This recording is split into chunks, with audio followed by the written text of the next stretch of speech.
What's up, guys? DJ back with another video, and today we have an epic mail day video. It's gonna be really cool. It's got a mix of vintage promo cards, booster boxes, and stuff like that. So appreciate it if you can thumbs up the video if you like it. Also, enter my booster box giveaway, Battle Styles booster box.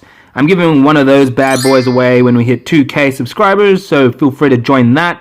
Link is in the description box below and also at the end of the video as well. What do you think of my new card, or my new display here? We have a Dark Dragonite Holographic First Edition PSA 9.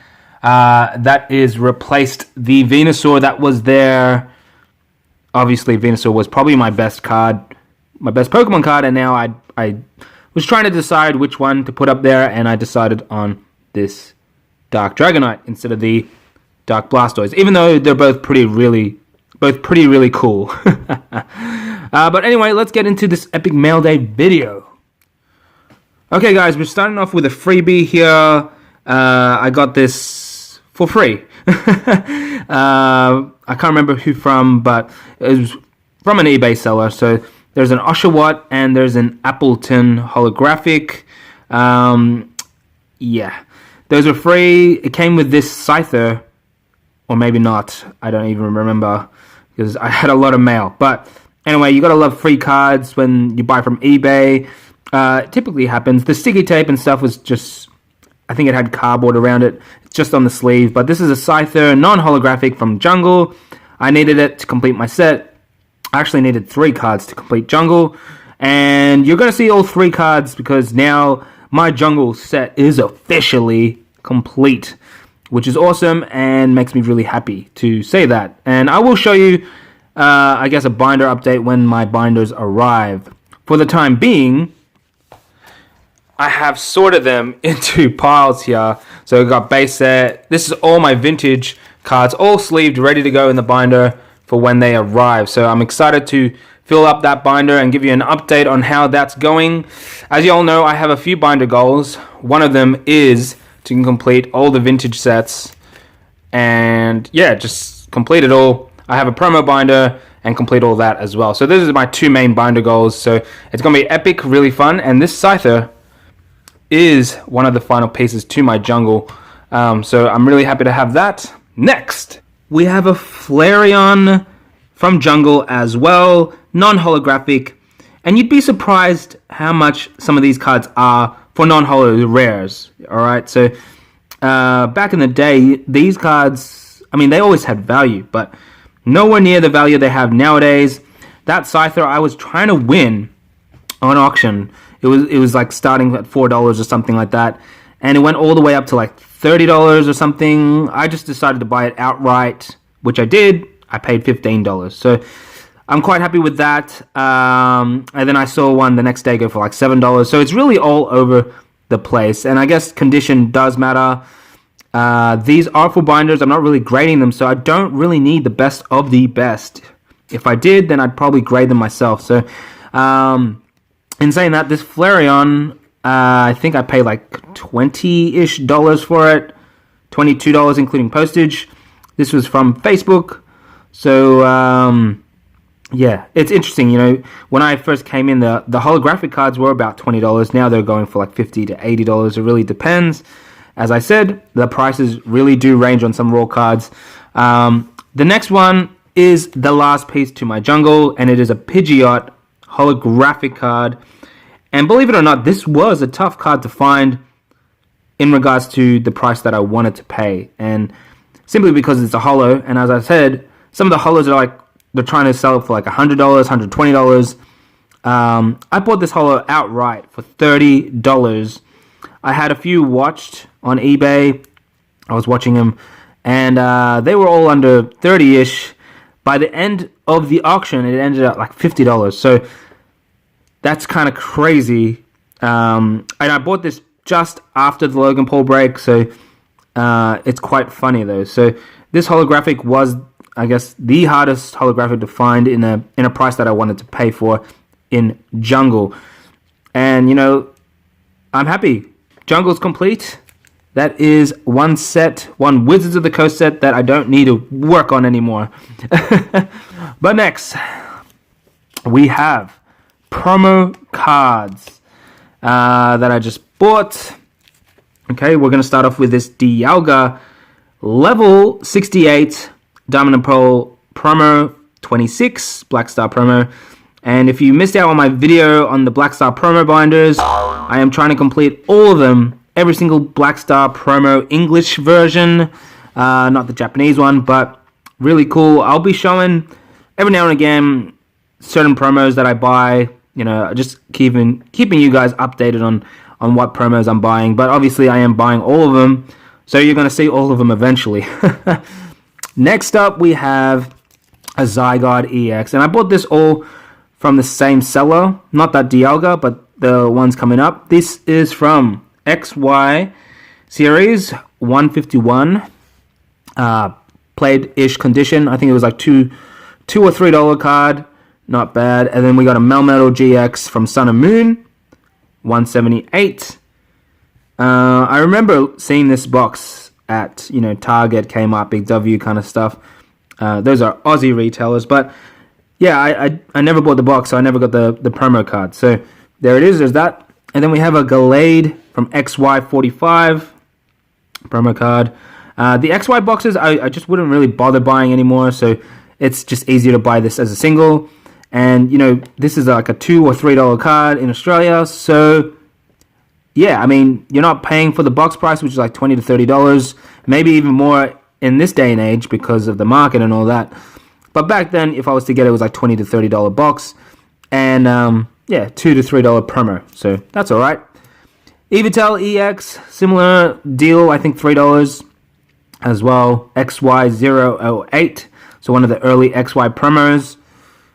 Then we have a Delphox EX XY19, really cool.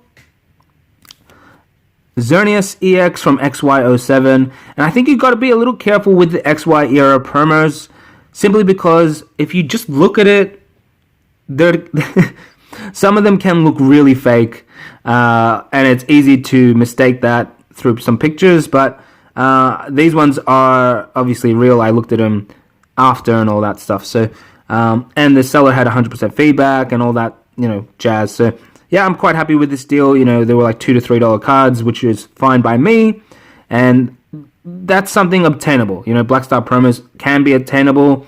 Some of them, as I said before, when I did that Black Star promo video, some of them are really expensive because they are hard to find, and you know, you can't get those boxes anymore. So there is a Chestnut EX XY18 as well. So most of these are probably from collection boxes. Conditions are okay. As I said before, they're for a binder, so I'm not too fussed on condition. If anything, I don't mind paying a little less for, you know, something a little bit played or damaged or light play. Here is a freebie card, technically not really relevant, but it was to support some of the other cards, and so was this as well. And believe it or not, this energy, or these energies that have the from Gym Challenge and, you know, from the actual sets, they are more sellable than the other energies simply because they can complete sets as well. So I didn't really need these energies, but they were as a protective to when they were sending the card, so that was fine by me. Next up, another freebie, and these freebies are leading up to something really cool, and I'm sure you guys are gonna love it. It is a shining Mewtwo card from Neo Destiny.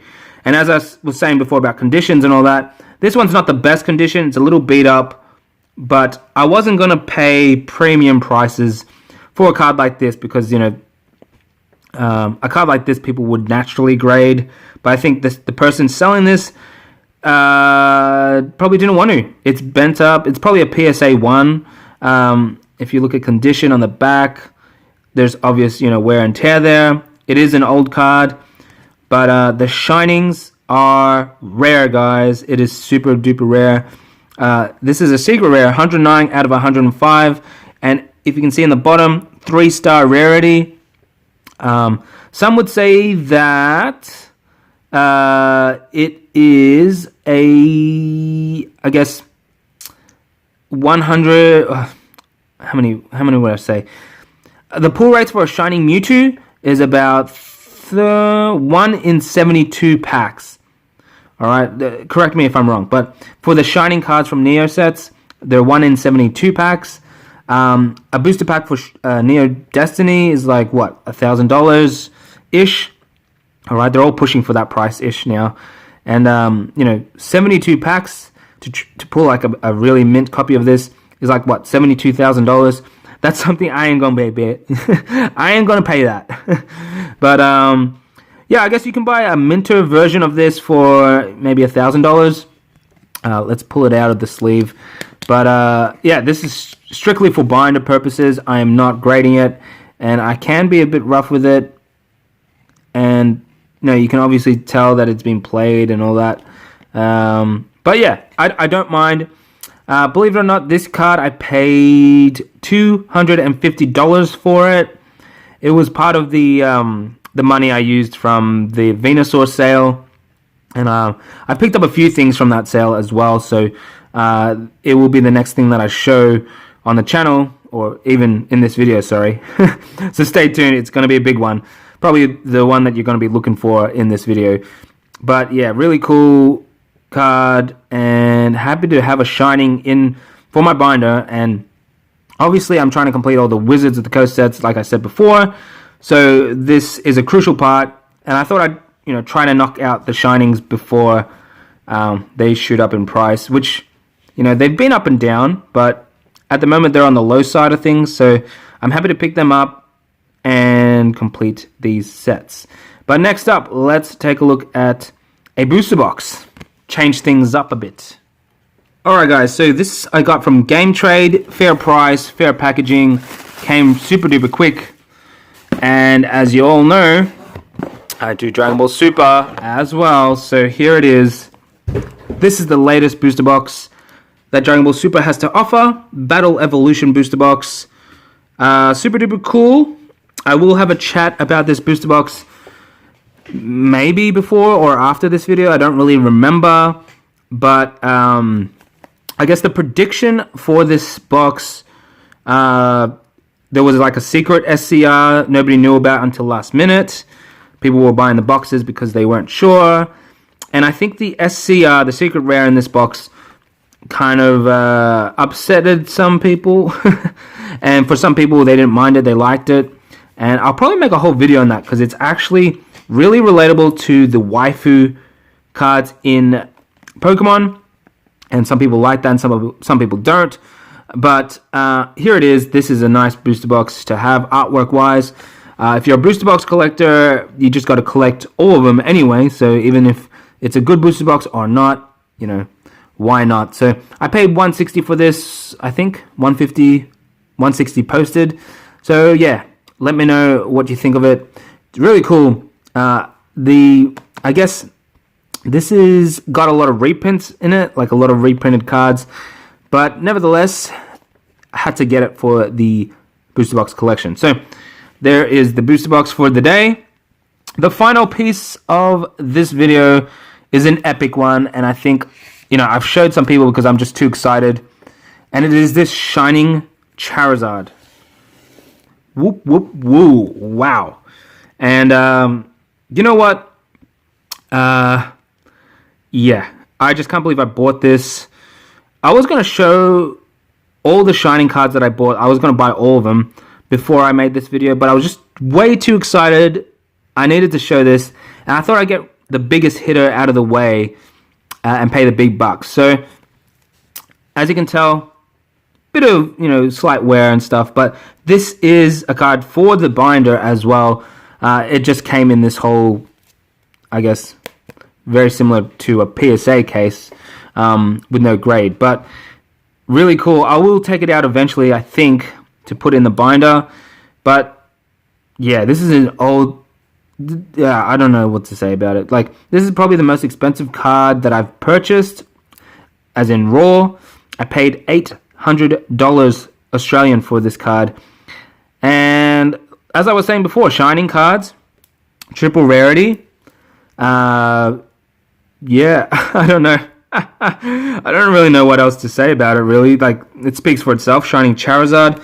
This is a most epic mail day I've ever had. Plenty of WotC cards, a booster box, 2 shining cards. I have another shining card on the way, which I will show in another video. But yeah, I'm true to my word, guys. I'm going to complete my WotC binder collection, and that includes these cards. I've considered collecting Aquapolis, Expedition, and Skyridge. Those are going to be super duper hard. Same with the Legendary Collection set as well. It's going to be really tough, but I think I really want to do it as a collector. I guess partially investor part of that, because a lot of these sets are shooting up in price, and not many people have complete sets anymore, especially those vintage ones. I think the base set, the jungle and the fossil, everybody has, and same with the rocket. But they're even dying off too, because a lot of people are just grading those cards, so they don't really have complete sets anymore, and it gets very tempting to grade cards, especially if they are mint cards, guys. If you have a binder with mint cards in it, you might as well have them all light played or damaged or whatever like that. But everyone has their own opinion on that. Some people just like to have really mint cards in their binder, and that's fine too. I think I'm not really too fussed as long as I have all the cards there and the set's complete. But I can understand why people want to grade them to get the money and the value and all that stuff. But yeah, for a complete binder, it's kind of priceless to me. And also really fun to collect and invest in. So let me know your thoughts on that. I know I rambled on a little bit, but this is by far the most expensive Pokemon card I have raw in my collection. And I'm very tempted to just keep it in this encased format, because it's actually really protected well. Like, I can throw this around and all that, and it's all good. I was a little skeptical on the pictures that were on eBay, because I think it was like shining like that. So the Charizard looked like that, and I'm like, normally it's a little darker see how it's darker on the screen now. So I thought it would be the lighting. I asked some friends. I asked the Electric Type 88, who used to have all the shining cards, and also some of the other friends on that TCG Authority and Poké Legend 99. And yeah, I mean, I ended up buying it. I don't regret it. Really cool card, and I'm super duper happy to have it in the collection, along with all my other jungles and other cards here. So that's pretty much my epic mail day video, guys. If you liked it, hit the thumbs up. Subscribe, enter the booster box giveaway. You know the deal. See you next time. 2 days time. Bye.